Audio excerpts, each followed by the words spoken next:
and a relationship with Bashar, but they've never actually introduced themselves to me until one day they'll come up and they'll start talking to me like I'm supposed to know who they are. It's like, I'm sorry, I have no clue who you are. So it's kind of that sort of thing. Bashar. By the way, who gave you that name? I took a channeling class, not because I thought it was going to be a channel. I was just doing research into channeling. But it was a series of guided meditations. And in one of the meditations, the word Bashar was there. Now, I thought it was his name. He explained later that in their society, they're telepathic, they don't need names. He knew we needed to call him something, and so that word was there. I have since understood that part of the reason that word was chosen is because it's an Arabic word. I don't speak Arabic, but part of my background is Arabic. And the word, even though it's not his name, is representative of what he does. I was actually told a couple of years after I started channeling that the word Bashar means messenger or bringer of good news. Many of you recognize that there may seem to be, from one perspective, an acceleration of negativity, an acceleration of violence. But really, this is because you're at the end of the cycle of limitation and you have to get it all out on the table and deal with it now because there isn't that much time left to deal with these things. You have to get all of the negativity out on the table in front of your face so that you can consciously decide what kind of a world you really prefer to have. So now that you know you're strong enough to deal with it, you're getting it all out of your system as fast as you can, having the most extreme examples come up because you are strong enough to deal with it. So we call this the rubber band analogy. Fret not, despair not that you have experienced that degree of darkness, that degree of limitation, that degree of negativity. Because the farther back into darkness you pull the rubber band, when you finally let go, it's going to fly that much faster and that much farther into the light.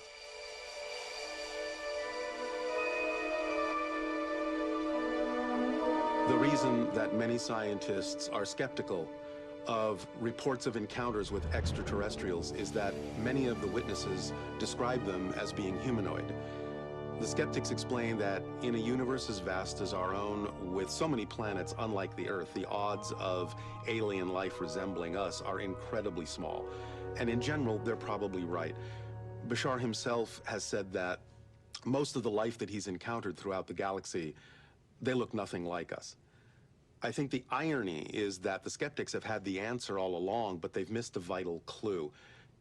It's probably true that most alien life doesn't look like us.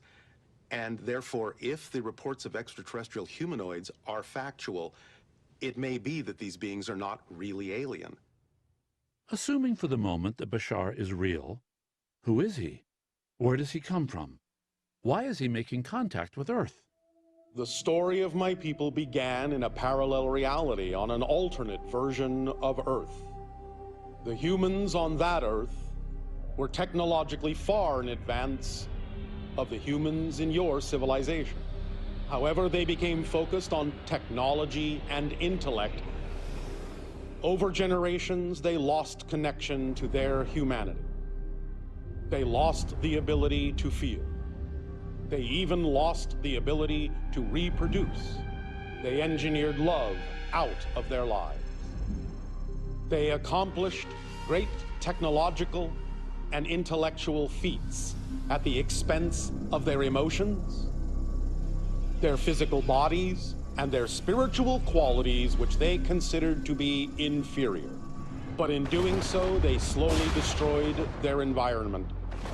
In a last desperate attempt to perpetuate their species, they moved underground and began to clone themselves, but discovered that their DNA was no longer viable. When the attempt to clone themselves failed, they genetically mutated themselves into the beings you know as the Greys, in an attempt to adapt to their dying planet. However, they realized that the only solution would be to find a viable source of human DNA and introduce it back into their genetic makeup. They used their advanced technology to shift into parallel realities, such as your own, where they knew that humans must still exist. But without emotions, they had no understanding of the fearful impact they would have as they abducted your people and extracted DNA in order to create our hybrid civilizations, which took centuries to complete. We were designed to bring emotionality and spirituality, vitality and balance back into the gray civilization, to reconnect more fully with creation so their culture would never die out. Although many of your people experienced these encounters with the Greys traumatically at first, we are grateful that you chose to help bring our civilization into being.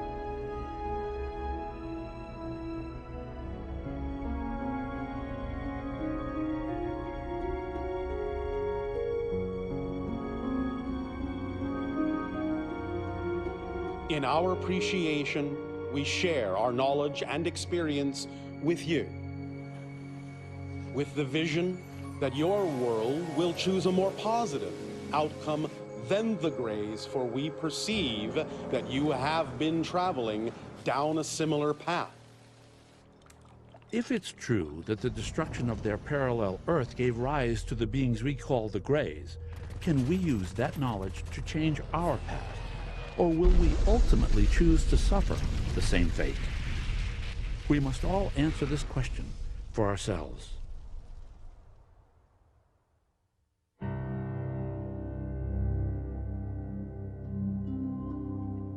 While our civilization was being created, the Greys found a suitable planet in their parallel reality, and with the help of their advanced technology, they transformed it into our homeworld that became Essasani. We have many forms of animal life. Along with us, plants and animals were brought to our world from many different worlds throughout the galaxy in order to create a balanced system in which we could reside. Some of these forms of life even came from your own world.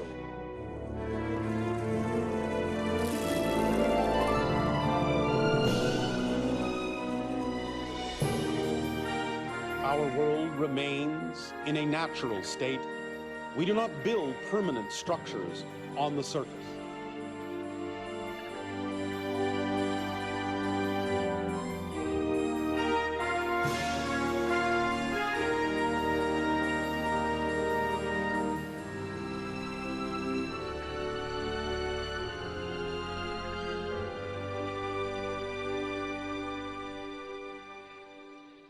Our spaceships are our cities, and from within those ships, we can explore the vast unknown. We invite you to join us on this journey of discovery. Considering the vast distances between the stars, how would ETs travel from one system to another so quickly?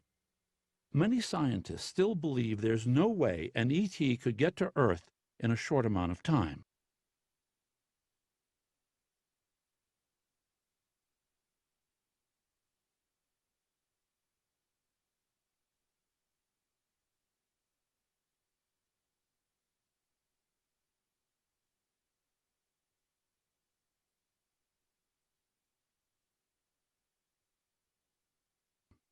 Perhaps it's time to bury that outdated concept, just as the following ideas, once considered facts, were ultimately proven to be false.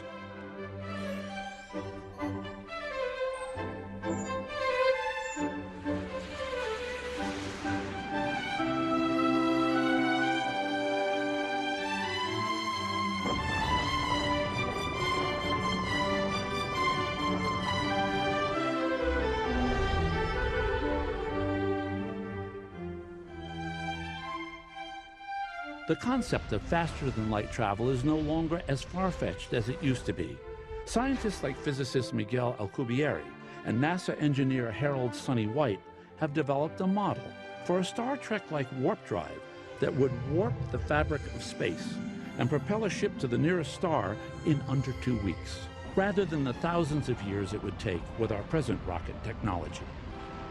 A civilization 1,000 or even a few hundred years ahead of ours could already possess such technology.